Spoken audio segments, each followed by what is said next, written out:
మహోన్నతుడు, పరిశుద్ధ స్థలములలో మాత్రమే నివసించేవాడు. ఆయన ఎక్కడ నివసించేవాడమ్మా?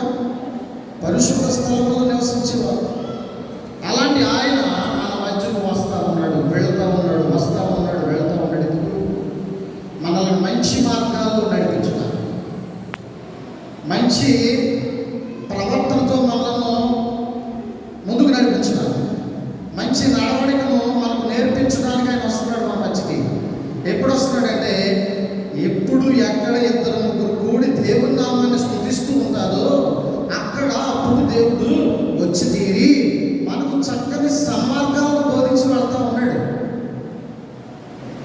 ఆ సన్మార్గాల్లో బోధించి వెళ్తున్నటువంటి యేసయ్య మాటలు వింటే మనమందరము కూడా పచ్చిక గల చోట్లకు మనలను దేవుడు నడిపిస్తాడు, పరుణ చేస్తాడు, జీవజలముల యొద్దకు నడిపిస్తాడు. చూడండి, దేవుని మాటలు వింటున్నటువంటి, యేసు ప్రభు మాటలు వింటున్నటువంటి మరి సమరయ స్త్రీ యాకోబు బావి దగ్గర ఏ విధంగా పశ్చాత్తాపడిందండి? యాకోబు బావి దగ్గర యేసు ప్రభు ఎవరికి ఉపదేశించారండి? సమరయ స్త్రీకి కదా. ఆమె వచ్చిన నీళ్లు వేరు, దేవుడిచ్చే నీళ్లు వేరు.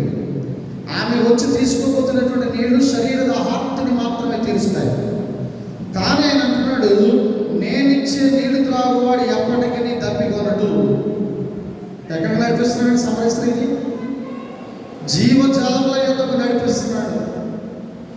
అంత పూర్వం ఆమె పాపాత్మురాలైనటువంటి స్త్రీ, దేవుని వాక్యానికి వ్యతిరేకంగా జీవించినటువంటి స్త్రీ, దేవుని వాక్యంతో ఆమెకి పని లేనటువంటి స్త్రీ, స్వకీయ జీవితానికి, స్వలాభాలకు